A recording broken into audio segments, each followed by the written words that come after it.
Hi everybody and welcome back to a slightly improved My Nostalgia Trip Games.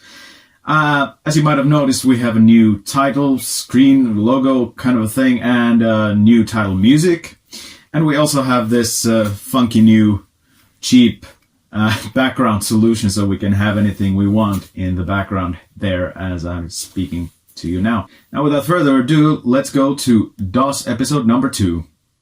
In a manner of speaking, the final nail in the coffin for me to get a PC was when I first played Doom, which I got to first experience on one of my brother's classmates' PCs. I know, Doom is such a cliche to have on one of these kinds of lists, but it really is a firm nostalgia chip game for me. I still play it for a while every year or so, if not even completed.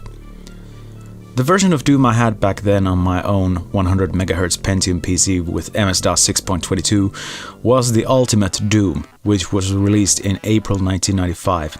And the big difference to the original was an added 4th episode consisting of 9 levels. I rarely went as far as to complete the 4th episode, but I used to regularly plow through all the other 3 episodes of the original Doom in the ultra-violence level of difficulty. In addition to the gory violence and horrific imagery, which certainly found an easy target in horror fans such as myself, Doom became famous for its secrets, as well as gameplay recordings, speedrun incentives, and custom level design possibilities, making it the first game to have a properly notable online presence. Me though, I didn't really bother to focus on anything other than try to beat the game every now and then and get scared of dark passages with barely visible enemies. Good times. Anyway, now with yet another modern Doom game having gotten out, it should be mandatory for new gamers to check out the original Doom and see how it all started. If that's not a necessary gaming history lesson, I don't know what is. Maybe Wolfenstein 3D, but that would be even more controversial in some ways.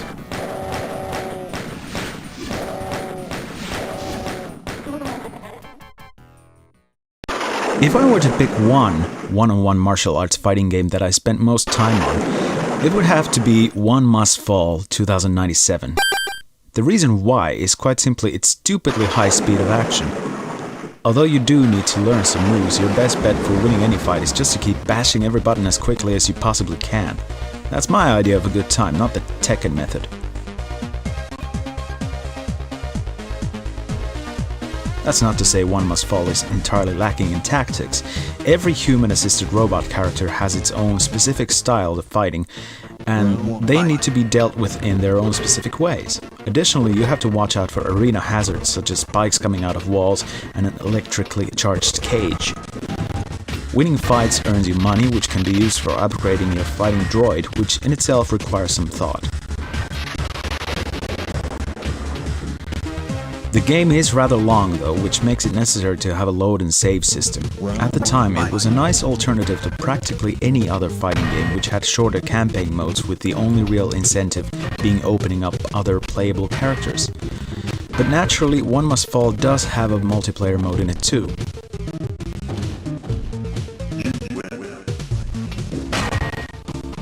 Since February 1999, One Must Fall 2097 is freeware. But due to the multiplayer difficulties, the game was made into an open source remake called OpenOMF in 2013.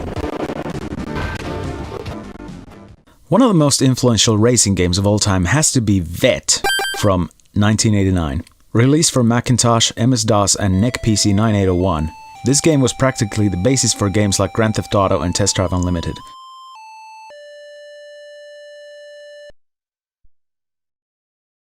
You drive around a 3D rendered San Francisco on a Chevrolet Corvette of a preferred model with a selectable route to navigate through. In Vette, you could damage and repair your car, interact with law enforcement, and even run over people, but the vast amount of viewpoints and the sheer freedom of driving compared to most other 3D driving games at the time was really what made Vette such a winner. And of course the 3D rendered Golden Gate and San Francisco Bay bridges were epic at the time.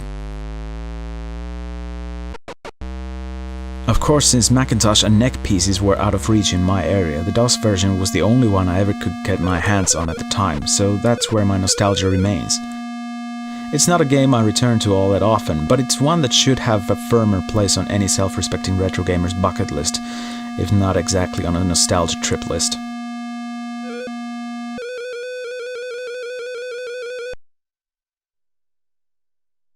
Every retro gamer knows Boulder Dash, and it's very likely that the title character's name is familiar too.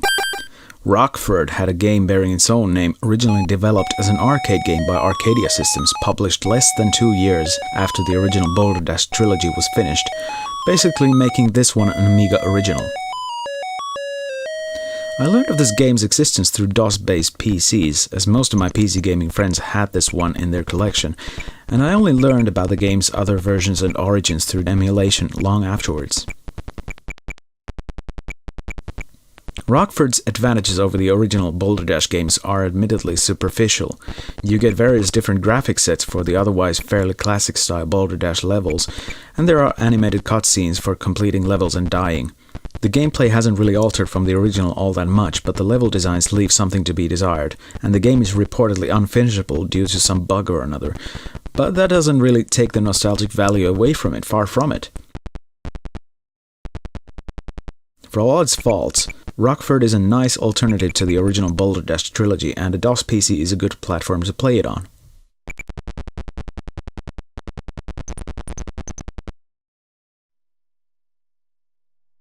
The first DOS episode of my Nostalgia Trip games ended with something very Finnish, so we'll make that into a tradition here. This time we'll take a look at various Finnish worm games, because they were a very popular thing to make in the independent DOS game development scene here during a certain time period. Despite of what you might expect, the popularity of worm games development boom in Finland didn't begin with the worm game on Nokia phones. Reportedly the first of those came out on Nokia 6110, which was released in 1997. Of course, it didn't take too long until someone made a Nokia worm game emulator for DOS with changeable and customizable phone skins. For most of us gaming historians, this genre was originally known with its connection to Tron light bikes in the arcades, and the best Finnish equivalent to that is Deluxe Moposota, which includes weapons, different characters and maps, among other things.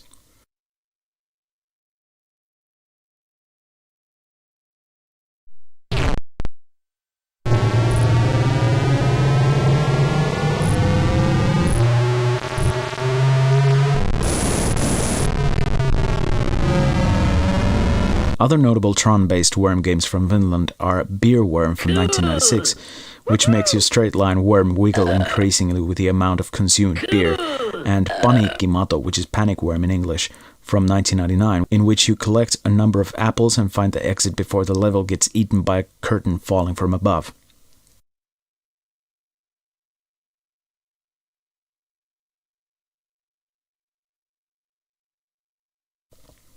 The uncrowned king of all Finnish worm games is Pizza Worm, written by Zorlim in 1994. Pizza Worm was funny and attractive, and it changed the worm control into steering left and right in a curvaceous fashion, rather than stick straight into any of the 4 main directions. Perhaps this sort of control method was used before in worm-like games, but I cannot think of any earlier examples of this particular sub-genre of worm games. A fat worm blows a sparky on the ZX Spectrum doesn't exactly count, because it's more of a maze shooter that's played with a worm-like thing, even though the control method is basically the same. The only obvious way to evolve, or perhaps more precisely devolve, on the path of Pizza Worm was to introduce drugs into the game to make the worm behave unpredictably. Kind of similarly to Beer Worm, really. So we got Drug Worm, and a sequel for it too. In terms of graphics and sounds, the 2 Drug Worm games aren't nearly as attractive as Pizza Worm, but they do offer some unique challenge in gameplay. The next obvious step was to bring worm games into a 3D environment, but apart from not in 3D on the Spectrum, I never got around to playing those variants. But if you have fond memories of these, or some other worm games that you think would be worth mentioning, throw in a comment. These are just my personal choices for nostalgia tripping.